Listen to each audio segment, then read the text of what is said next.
Bonjour à tous, avec l'aide de Dieu, nous allons étudier la Gemara, le traité Sota, d'Afrav Zayin, Amoud Aleph, 27a, il nous reste une ligne de 27b, Chavav Amoud Bet. Amar Shmuel, Shmuel a dit, si quelqu'un a la possibilité de se marier qu'avec deux femmes, une c'est une Douma et une c'est une fille de Douma, c'est-à-dire avec laquelle doit se marier, on va voir dans un instant c'est qui cette Douma et fille de Douma, eh bien Issa Adam Douma, il vaut mieux pour un homme qui l'épouse une femme qui a une mauvaise réputation, Valisa Badouma, qui n'épouse pas la fille d'une femme de la mauvaise réputation.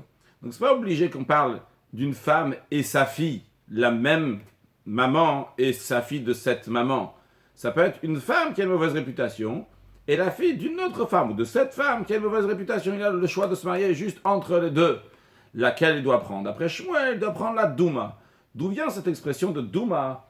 Rachid nous dit Douma nitenet v'nitbaret befikol al nioufer. On parle beaucoup de ces aventures extra-conjugales.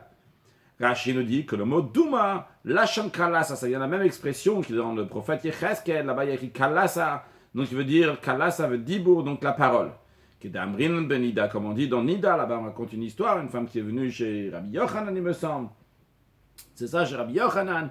Et Rabbi Yochanan lui a dit, peut-être la raison pourquoi tu as scié ça, c'est parce que Doumat Irach Altabir, parce que les paroles de ta ville sont montées sur toi, ont fait qu'en conséquence cette chose va t'arriver. Ve'ahu, et là-bas, dans le contexte de Rabbi Yochanan et cette femme, l'Archadou, ce n'est pas un soupçon qu'on avait envers cette femme. Elle a dit Bouyater, c'est que les gens parlaient beaucoup d'elle, Shayunit Barimba, ils parlaient de cette femme. Al-Chavivut Shelbala, comment son mari chérissait sa femme. Rashi nous dit que de la même manière que Douma, ça vient du langage de parole, Ve'av Kalasa, l'expression aussi de Kalasa, Lachon Dibu Yateru, ceci quand on parle beaucoup de quelque chose. Les fichar, c'est la raison pour laquelle qu'à chaque fois qu'il y a une conversation qui est excessive sur n'importe quel sujet, eh bien, on dit, donc cette expression-là de Douma ou Kalasa, vous n'êtes pas, et ça peut être changé aussi bien les Lachon Shavar, ça peut être positif, ou bien Lachon Gna, et ça peut être aussi péjoratif, que des Amar, comme donc que ce soit dans le traité Yecheskel, ou bien que c'est dans le prophète Yecheskel, ou bien dans le traité Nida. En tous les cas, donc cette femme-là, c'est une Douma, et Shmuel dit, il vaut mieux se marier avec une Douma, et non pas la fille d'une Douma. On ne va pas traduire à chaque fois le mot Douma. Pourquoi? Quel est le raisonnement de Shmuel? Il dit, chez Zoba, Mitipak Shera, la Douma, elle provient d'une semence qui est Kshera, qui est convenable, qui est cachère, ses parents sont bien comportés, et donc elle est née des parents donc qui était cachère, entre guillemets, qui était convenable, donc elle est convenable. Vezo, par contre, la fille de la Douma, Ba, Miti Papsula, elle vient d'une semence, d'une goutte qui est impropre, qui est pasoul, qui est invalide. Comment ça? Rachid nous dit, Vezo, Ba, Mi Bia Psula. Elle vient donc d'une semence, d'un rapport qui est invalide. Chez Mamovet Kochavim. Peut-être, cette femme-là, elle a eu un rapport avec un non-juif, au Mamzer, ou bien avec un Mamzer. C'est discuté dans les commentaires. Est-ce qu'on parle ici d'une femme qui est mariée ou pas mariée? D'ici, du commentaire de Rashi, on peut avoir l'impression que la femme n'est pas mariée. De la suite de la Gemara, sous-entendu que la femme, elle est mariée. Continuons, on verra Rabbi Yochanan. Rabbi Yochanan n'est pas d'accord avec Shmuel. Il dit, Issa Adam Badouma. Il vaut mieux que quelqu'un se marie, s'il a le choix, seulement entre les deux. Il se marie avec une fille du Douma. Val Issa Douma, mais qui ne se marie pas la Douma elle-même. Pourquoi? Chez elle, on met de Bechaskat Kashut, parce que c'est là, elle se tient dans une situation, donc elle est cachère. C'est-à-dire qu'elle est présumée être cachère, être une bonne femme. Par contre, Vezo, c'est là, la Douma elle-même, et là, on met de Bechaskat Kashut. Elle ne se tient pas, elle n'est pas présumée convenir, elle ne se tient pas cachère. Donc c'est la raison pour laquelle il vaut mieux se marier avec la Bat Douma, Rashi, chez Zohabat, cette fille-là, Omedet Bechaskat Kashut, elle se tient dans le présumé cachère, ou Mouteret le Bala. Donc elle est permise à son mari si la femme se comporte bien. Mais non, peut-être tu vas dire, oh, le type Absoula, peut-être elle vient d'une semence qui n'est pas convenable, qui est impropre. Alors il dit, ça Rabbi Yochanan dit sur ça, Lochaïshin ne craint pas. Pourquoi? Berov Be'ilot Acharabal. Parce que même si cette femme-là va avoir des relations extra-conjugales, mais la majorité de ses relations sont avec son mari. Donc, on suppose que quand elle tombe enceinte de son mari. Vu qu'elle tombe enceinte de son mari, donc on ne craint pas qu'elle est tombée enceinte de quelqu'un d'autre. Donc la fille, c'est une bonne fille. Vezo, par contre, celle-là, la Douma elle-même, elle n'est pas présumée convenir. Pourquoi?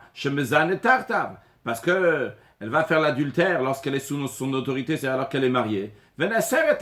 Si une femme de son propre gré est partie faire de l'adultère avec quelqu'un, elle devient interdite à son mari.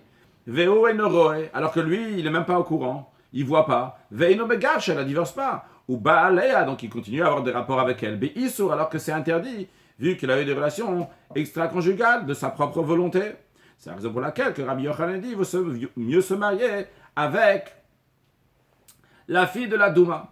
Gmara demande une question sur les paroles de Rabbi Yochanan Meitiv et on demande une question d'une braïta suivante.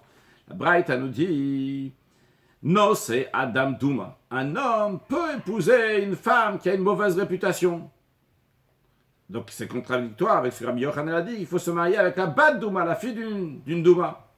Alors Amar Rava, il va questionner cette braïta et il dit Tisbera, est-ce que ça te semble logique que la braïta va dire une telle chose que Nosé, il se marie avec une Douma, comme on dit, vas-y, Nosé, va le Khatrila, a priori, va te marier avec la Douma, pas du tout. La braïta, il faut obliger de dire qu'elle a Imnasa, que si c'est marié, Tanessa, qu'il faut. Imnasa, il faut.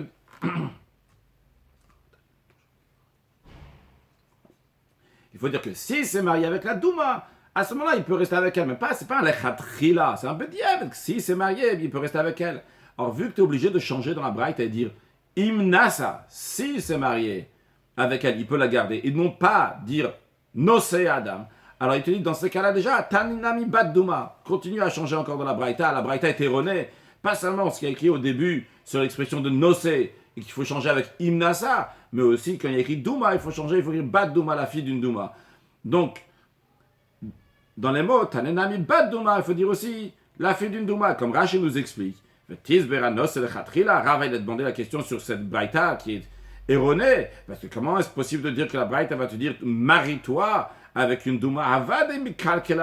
C'est sûr qu'elle va le faire fauter, vu qu'elle va rester mariée avec lui alors qu'il a des relations extra-conjugales. Elle a seulement al-Kokra, t'es obligé de dire que Meshabshatai, t'es obligé de dire que c'est une erreur. Ou Baït Terutza, t'as besoin de répondre cette braïta, ou les mitne en enseignant différemment, et de dire Imnas Adam Douma, que si quelqu'un s'est marié avec une Douma, Moutar c'est permis. Avec Evan, de Baït Terutza, vu que tu as besoin de la répondre et donc de changer ce qu'il y a écrit là-bas. Alma, tu peux déjà voir ici, tu comprends que Tana Lavdavka, l'enseignement qui a été dit ici n'est pas précis. Donc, Velomot Vinan Mina, tu ne peux pas dans une question de cette braïta, des Ikala Memar, car tu peux dire, de la même manière qu'il a fait une erreur au début en disant Nosé, à la place de dire Imnasa, qui dit qu'il se marie, comme si c'était le Khatril, a priori, alors qu'il fallait dire Imnasa, s'il s'est marié, Behanami Tana, ta, donc ça aussi c'est trompé dans la fin, à la place de dire Bad Douma, il a dit une Douma, donc Tanenami, à la fin aussi, il faut dire Bad Douma, la fille d'une Douma. Donc, en autre mot, qu'est-ce qui va ressortir? C'est Imnasa Adam Bad Douma, si quelqu'un il s'est marié avec une Bad Douma, une fille d'une Douma, il peut la garder. Donc nous aussi, qui amrina lorsqu'on dit que Issa Adam Zov, le Issa Zog, quelqu'un se marie avec cette femme-là et pas avec l'autre femme, là, le Khatrila, c'est pas le Khatrila qui va se marier avec l'une ou l'autre. Imimsa Kheret, s'il va trouver une autre, il va se marier avec une autre. Elle a de Mishain Motz, elle a Shtaim Elu. C'est la question en réalité, selon celui qui a selon ces deux femmes-là à se marier, Issa Zov, Issa Zog, on dit il va se marier avec celle-là et non pas avec l'autre. Donc, en tous les cas, on peut très bien maintenir ce que Rabbi Yochanan a dit, qu'il se marie, il vaut mieux se marier avec une fille d'une Douma plutôt qu'avec une Douma. La Gemara dit, qu'un homme se marie avec une fille d'une Douma et non pas avec une Douma. Car il a enseigné Rav Tachlifa, fils de Mar, devant Rabbi Abaou. Il a dit la chose suivante, Isha Mezana, qu'une femme qui fait l'adultère, Banei Aksherim, ses enfants sont quand même cachers. Pourquoi? Parce que Rov Beilot Acharabal, parce que la majorité des rapports sont avec le mari. Rashi de Tane Rav Tachlifa Chulot, etc. Hilka, c'est la raison pour laquelle que Bad Douma, la fille d'une Douma, Kevan de Kshera, vu qu'elle est cachère, Tov le Shisayana, c'est bien de se marier plutôt avec elle, Shete Tata Vechaskateter, comme ça elle va être sous lui, son autorité, donc c'est-à-dire qu'il va être marié avec elle, qu'elle sera permise. Ve'alisa Douma, qui ne se marie pas avec la Douma elle-même. Pourquoi? Shem Kalkal Tov le Shameshima. Parce que elle va l'abîmer littéralement, ça veut dire qu'elle va le faire fauter, d'avoir des rapports avec lui. Alors que elle est déjà devenue interdite à lui en ayant des relations avec d'autres. Donc nous on dit qu'en général, donc la majorité des rapports sont avec le mari, donc les enfants viennent du mari. Bah, Rav Amram, à ce sujet, Rav Amram a demandé la question, si la femme était particulièrement dévergondée, alors Mao, quelle est la loi? Est-ce que là aussi on peut présumer que tous ces enfants sont de son mari, ou bien peut-être ces enfants viennent d'ailleurs? Et la Gemara précise la question. D'après l'opinion, dans le traité Nida, il y a une discussion. Quand est-ce que la femme tombe enceinte? Est-ce qu'elle tombe enceinte proche de sa menstruation? Quand elle va voir dans quelques jours, elle va devenir ce qu'on appelle Nida, donc elle va voir sa menstruation. Est-ce que c'est à ce moment-là, juste quelques jours avant qu'elle tombe enceinte? Ou bien qu'elle tombe enceinte juste dans la proximité de son migvé? Alors, d'après celui qui dit qu'une femme ne conçoit qu'à proximité de son temps de ses menstruations, d'après cette opinion, j'ai pas la question. Pourquoi? Parce que parce qu'il ne sait pas quand est-ce que la menstruation va arriver. Donc il ne peut pas la garder. Rashi, Mao, déjà Rashi avant, si elle était particulièrement dévergondée, des Ikal Meichash, qui a de quoi craindre des Rov Beilotea, que la majorité de ses rapports Michel Achim, c'est avec d'autres. Mao Sheibane Aksherim, est-ce que ses enfants sont cachers? Et on précise que la question elle n'est pas, d'après celui qui dit que la femme tombe enceinte proche, à proximité de sa menstruation, l'ifne veset nidota, avant d'avoir ses menstruations, yom echad, un jour avant. De lo yada balad veset nidata, le mari ne sait pas quand est-ce qu'elle va avoir sa menstruation. De l'intera otoayom, pour qu'elle va garder ce jour-là, miliznot, de faire l'adultère chez le titaber biznot, pour pas qu'elle va tomber enceinte en faisant l'adultère. Donc d'après lui, la question n'existe même pas d'après cette opinion-là, parce que le mari, c'est sûr qu'il ne pourra pas la garder, donc ses enfants, peut-être sûrement, vont ses enfants de quelqu'un d'autre. Mais qui dit Baelach, la question elle est, Rashi nous dit que c'est Pluktav Masech Nida, c'est une discussion dans le traité Nida. Alors continuons le texte d'Agmar, qui dit Baelach, la question de Rav Amram. Et d'après Aliba de Mande Amar, d'après celui qui dit qu'une femme, elle tombe enceinte à proximité de son immersion dans le milieu. Maï, quelle est la halakha? Est-ce qu'on va dire que Kevan de Yada, puisque il sait quand est-ce qu'elle va être son migvé, quand est-ce qu'elle va à l'immersion, elle va s'immerger, alors, la Torah Mantala, il va garder sa femme, faire attention, qu'il ne va pas faire l'adultère à ce moment-là. Donc, même si elle est très dévergondée, mais au moins, il va la garder à ce moment-là, pour pas qu'elle va tomber enceinte de quelqu'un d'autre. Odile, on va dire, qu'il va des putsa beyoter, ou bien on va dire, même dans un tel cas, même d'après l'opinion de celui qui dit que la femme tombe enceinte à proximité de son immersion, et donc le mari peut la garder, mais vu qu'elle est tellement dévergondée, l'homme, même il ne pourra même pas la garder du tout. Rashi Samrit Vilata la Achashetavla, après qu'elle s'est trempée au Mivé, Biyom Tvilata, ce jour-là, ou le Yom Machar, le lendemain, elle tombe enceinte. Odile, on va dire qu'il y a des putsa beyoter, vu qu'elle est très dévergondée, le Matzimintal, il ne peut pas du tout la garder, chez Nishmetet Me'etzopitom, qu'elle lui échappe tout soudainement, et que lui, il ne peut pas la garder. Donc, est-ce que dans une telle femme aussi, on va dire que ses enfants viennent de son mari et d'elle, et non pas d'elle et de quelqu'un d'autre? Ma réponse, Tekouk, la question reste en suspens. On avait dit dans la Mishnah, voici ce que le Bedin, ce que le tribunal met en garde. Donc on avait dit, donc, il y en a plusieurs, c'est ce que l'époux il est devenu surmuet, ou bien qu'il a été emprisonné, etc. Une braïta donc qui parle de ce sujet-là. Tanora Banan, c'est dans une braïta. Ish, la Torah dit au début du sujet de la sota, Ish, Matalmud Omar Ish. Pourquoi on dit deux fois l'expression de Ish? Tout homme, un homme. La braïta répond, le rabot Eshet Cheresh, ça vient inclure ici la femme d'un sourd-muet, Veshet Chote, la femme d'un aliéné, Veshet Shimum, la femme de quelqu'un qui a une stupeur de cœur, Veshet Alarbal Imdinatayam, et celui que sa femme, que son mari, la femme que son mari est parti en outre-mer, c'est-à-dire qu'il est parti lointain, Veshet Yachavush Betasur, bien que le mari il était emprisonné, que tout cela, que le Badin, vu que le mari n'est pas là physiquement ou moralement, pour pouvoir avertir, mettre en garde la femme, eh bien le Badin, le tribunal, va mettre en garde la femme. Pourquoi? Qu'est-ce qu'il peut faire le tribunal? Les postan mituvatan. De manière que si cette femme va s'isoler avec la personne que le tribunal lui a dit de ne pas s'isoler, eh bien, elle ne va pas recevoir, elle ne va pas encaisser sa ketouva. Yachol aflashkot. La Braïta continue, elle dit, peut-être on pourrait croire que le tribunal va mettre en garde cette femme. Si elle va s'isoler, le tribunal va faire boire aussi la femme.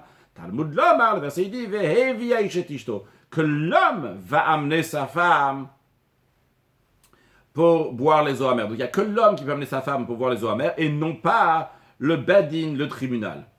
Ça, c'est la première opinion de la Braïta, l'opinion de Rabbanan, les Chachamim, les sages. Et Rabbi Yosef, mais Rabbi Yosef il dit, Avlashkot, le tribunal, quand il met en garde, c'est même pour qu'elle va boire les eaux aussi. Comment ça? Pas que le tribunal lui-même va faire boire la femme. Le tribunal a juste mis en garde, mais quand le mari va sortir de prison, il va faire la suite de ce que les sages, de ce que le tribunal a commencé, et il va la faire boire. Mara dit, c'est quel point ils sont en désaccord? Qu'est-ce qu'il y a derrière ce raisonnement, la discussion entre les sages et Rabbi Yosef? Mara répond, Rabbanan savait, les maîtres, les sages je pense, donc les maîtres c'est le Tanaka, la première opinion, les sages pensent, il y a besoin vekine vehi, il y a besoin que celui qui a fait la mise en garde, c'est lui vehi, c'est lui aussi qui va amener sa femme, qui va amener cette femme. Qui est-ce qui peut amener sa femme? C'est uniquement le mari. Rashi vekine vehi, il y a besoin que celui qui met en garde, c'est lui qui va amener. Mais Kanela, Rashi nous dit, celui qui met en garde, Yashkena, c'est lui qui va faire boire. Rashi, si tu vas demander, Veikash, tu vas demander, Bekinu Nami. Dans la mise en garde aussi, Haktiv et Ishto, il y a écrit Vekine et Ishto. De la même manière que tu dis Vehevi et Ishto, il y a écrit, il va amener sa femme, c'est le mari qui amène la femme. Il y a aussi écrit Vekine et Ishto, que c'est le mari qui va mettre en garde la femme. De Mashwa de Bala Mekanela, sous-entendu que c'est le mari qui peut mettre en garde, non pas le tribunal. Veloach et pas quelqu'un d'autre.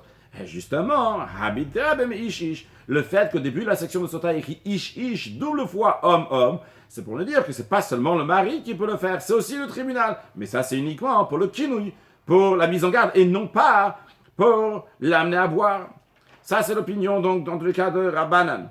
Mais Rabbi Yosef, ça va, Rabbi Yosef, il pense, le baïnan, vekinevev, il n'y a pas besoin que vekinevev, que celui qui a fait la mise en garde, va amener aussi, donc, à faire boire, ça peut être le tribunal, mais en garde, et que celui qui va faire boire, ça sera le mari.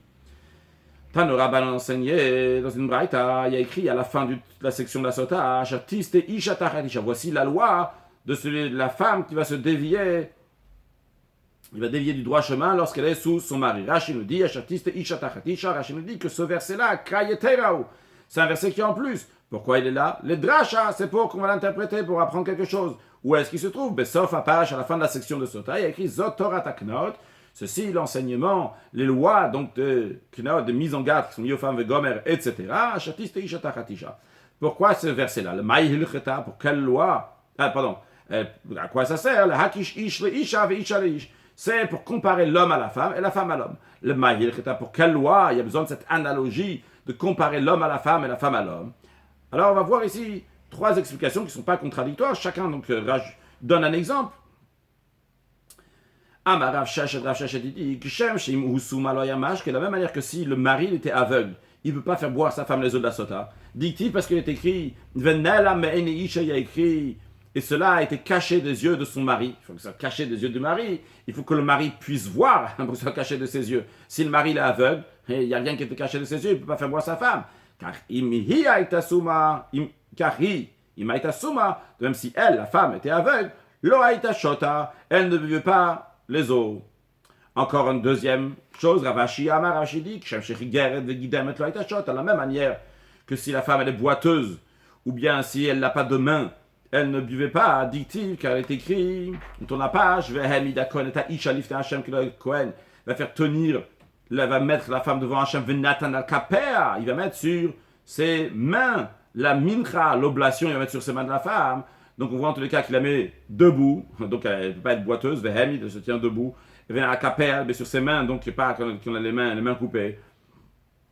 De même si lui, il était boiteux au manchot, il ne peut pas faire boire sa femme. Voyons dans la page d'avant, il reste 2 rachis. Le hakish ish le isha, comparé à un homme et à la femme, qui ne me farish ve azil maïl comme on explique, on est en train d'expliquer, on s'est déjà avancé, déjà 2 explications, celle de Rav Shachet, celle de Ravashi. Et on va voir encore donc la troisième, celle de Marbaravashi. Donc, en quoi c'est la comparaison d'un homme à la femme, etc. Après, Rashi nous dit, quand on arrive à la deuxième opinion, après celle de Rav Sheshet, on a eu Ravashi, Amar Ravashi, il dit, Rashi nous prévient, il nous dit, Ma mefaresh kesher de ish le isha.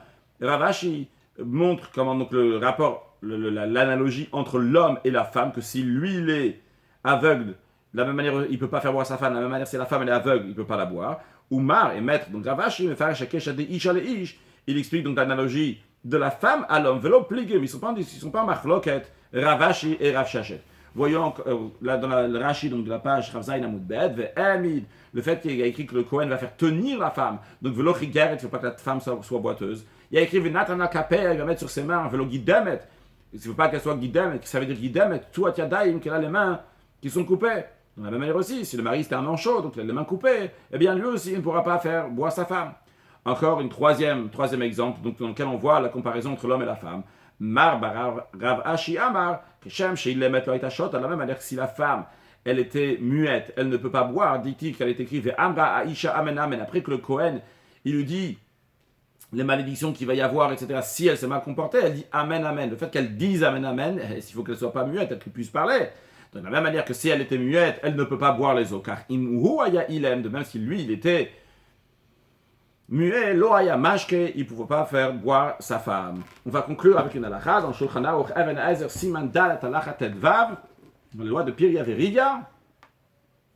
Le Mechaber nous dit que Eshetish, une femme mariée qui a des rumeurs, donc elle fait l'adultère alors qu'elle est sous l'autorité de son mari, et tout le monde en parle, on ne craint pas que ses enfants ils sont mamzerim, qu'ils viennent d'une relation illicite. Pourquoi? Parce que la majorité des rapports, on dit que ça vient du mari.